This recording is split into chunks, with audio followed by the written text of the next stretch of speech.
Hello friends, it's Kristie Marcotte. In today's video, I'll be using Honeybee Stamp's brand new Tall Pines layering stencil set.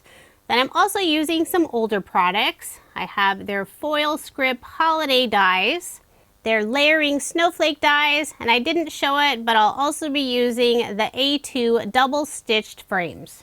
I have a piece of white cardstock set up in a mini stencil mat. It does hold the paper and stencil in place nicely, but just to make sure the stencil doesn't move, I'm also using some tacky tape. I'll be using two ink colors, starting with Catherine Pooler's Be Mine, and I'm going for a very dark, saturated pink color. I know the stenciled image does look odd right now, and that's because I have the stencil horizontal instead of vertical. After I finish the first stencil layer, pull that one off and grab the second layer. I'm using the same Be Mine color, but this time not adding quite as much ink. So I'll have a much lighter pink color for my trees. I know the new Adventure Awaits release is a little more on the masculine side, but I couldn't resist making a fun pink tree background using this new stencil set. The design team already has lots of inspiration using this stencil set, but I haven't seen any pink trees yet. So now that I've finished the second layer, I'll bring in the third layer, and there are a total of 4 stencils in this set. I'm changing ink colors. For the next 2 layers, I'm using Catherine Pooler's Sparkling Berry ink color. For the first layer using this ink color, I'm going for a very saturated look. So I'm adding a lot of ink. The pink ink color is very bright right now. When it dries, it does have a softer look. I'm using one of Honeybee Stamp's larger size blending brushes. They have 5 different sizes available. And with the larger openings for this stencil, I decided to go with a larger brush. And now I'm moving on to the final stencil layer, still using the Sparkling Berry ink color and going with a very light coat of ink. Once I laid the stencil on top, I realized I may have moved my cardstock just slightly. So I'm trying to make sure everything lines up nicely again, and I'll hold it in place with some tacky tape. Now I'll add the last of the pink color. It's fun watching all of the white turn into this lovely pink color. Once I finish the final stencil layer, I'll use some of the leftover ink on the brush and just lightly run it over the entire background. So there is the beautiful pink tree background. And I will be cutting this out using a stitched rectangle die.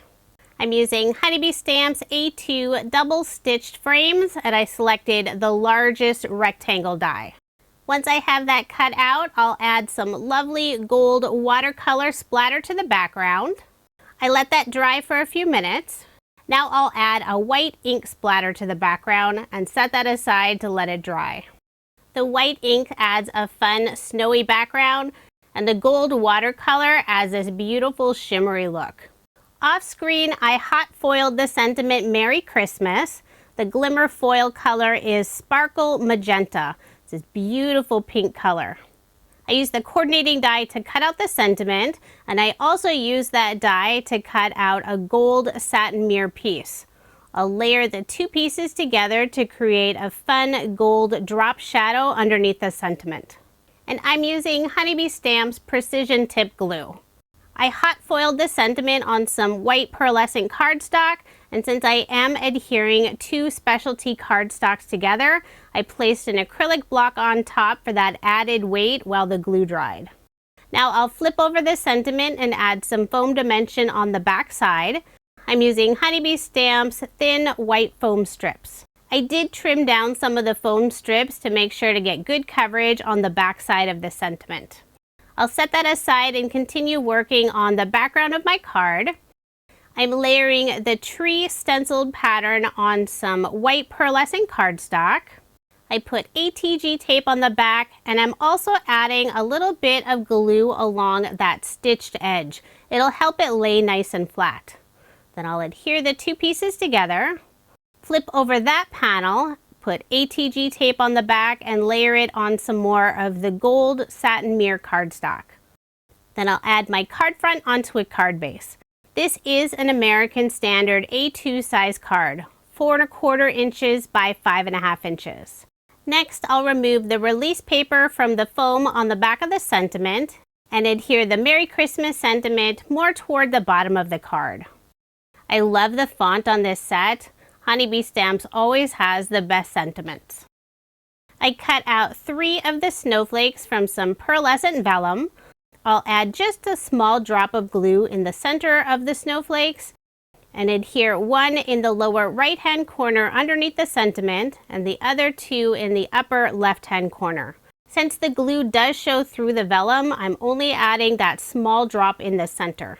For a final finishing touch, I'm adding some of the Crystal Glimmer enamel stickers in the center of each of the snowflakes. Since I did use pearlescent vellum, I'll add a drop of glue just to make sure those enamel stickers stay in place.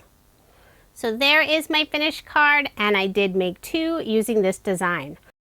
It's only May and I have 2 of my Christmas cards made for the year. That's always exciting. If you are interested in any of the products I used in this video, I do have links provided in the description box below. Pink trees may be a little odd, but I just couldn't resist. Thank you so much for watching, and I hope you have a wonderful day.